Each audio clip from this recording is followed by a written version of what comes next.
এই বিষয়টা আমরা নজরে এনেছি। সেটা হলো যে আমরা সংখ্যালঘু নেতৃবৃন্দকে নিয়ে আমরা বসেছিলাম যে স্পেসিফিক কোনো জায়গাতে কোনো ধরনের সমস্যা আছে কিনা বা কোনো থ্রেট দিয়েছে কিনা। তারা বলেছেন এই ধরনের কোনো কিছু হয়নি। আমরা তাদেরকে আশ্বস্ত করেছি তারা যেন নির্ভয়ে নির্বিঘ্নে একজন নাগরিক হিসেবে তারা অবশ্যই তারা ভোটাধিকার প্রয়োগ করেন এবং যে কোনো জায়গায় যদি এই ধরনের কমপ্লেন আমরা পাই অবশ্যই আমরা ব্যবস্থা নেব। একই সাথে এখানে যে হোটেলগুলো রয়েছে সেখানেও হোটেল মালিকদের নিয়ে আমরা বসেছিলাম যাতে করে হোটেলে কোনো ধরনের নির্বাচন আগের রাত্রে কোনো ধরনের সন্ত্রাসী চাঁদাবাজি কেউ আসতে না পারে, কেউ ভয়ভীতি পোষণ করতে না পারে। আমাদের যত রকম মেজারমেন্ট নেওয়া দরকার আমরা মোটামুটি সব ধরনের মেজারে নিয়েছি।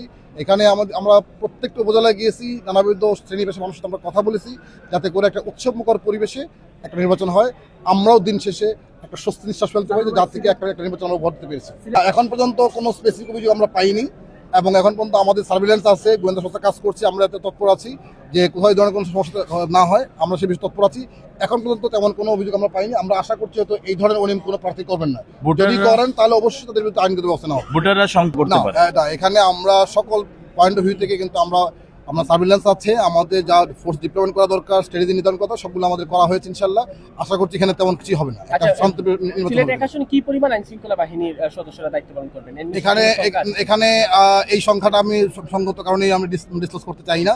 এখানে যা প্রয়োজন আছে তার চেয়ে অনেক বেশি আছে। অতি গুরুত্বপূর্ণ কেন্দ্রগুলোতে কতজন থাকবে আইন শৃঙ্খলা বা এখানে কেন্দ্রপতি স্ট্যাংকটা আমাদের আছে সেটা হলো আনসার 13 জন, আর যদি আমাদের জেলা শহর হয় 4 জন করে পুলিশ আছে, আর এর সাথে তো মোবাইল টিম স্ট্রাইকিং ফোর্স আমাদের যা আছে, সেনাবাহিনীর আছে, বিজিবির আছে, পুলিশের আছে, আনসারের আছে থাকবে।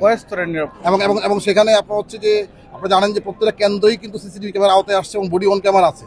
সুতরাং এটা কিন্তু শুধু আমার সিলেট থেকে না, মানে এইটা কিন্তু আমাদের জাতীয় পর্যায়ে থেকে নির্বাচন কমিশন এবং প্রধান উপদেষ্টা কার্য তারাও কিন্তু মোটে করতে পারবেন যে এখানে কোনো কেন্দ্রে যদি কোনো সমস্যা হয় আমাদের সুরক্ষা ক্যাপসের মাধ্যমে আমরা কিন্তু আমাদের কন্ট্রোল রুম থেকে সব দেখতে পারবো যে সিসি ক্যামেরার মাধ্যমে যে কোন কেন্দ্রে কোনো সমস্যা হচ্ছে কিনা, কোনো ওষুধ হচ্ছে কিনা, সব কিছু কিন্তু শুধু এই সিলেট থেকে না, এটা ঢাকা থেকে তাদের কি করা হচ্ছে। হ্যাঁ, এইটা আমি এখানে যেটা হয়েছে যে আমাদের এখানে 6টা হলো সীমান্তবর্তী উপজেলা। এই উপজেলা সীমান্তবর্তী কিছু রুলস রেগুলেশনের কারণে এগুলো সেনাবাহিনী মোতায়েন করা যায়নি, স্থায়ী হবে। কিন্তু সেখানে যদি কোনো প্রয়োজন হয় তাহলে সেনাবাহিনী মুভ করবে, মানে সেখানে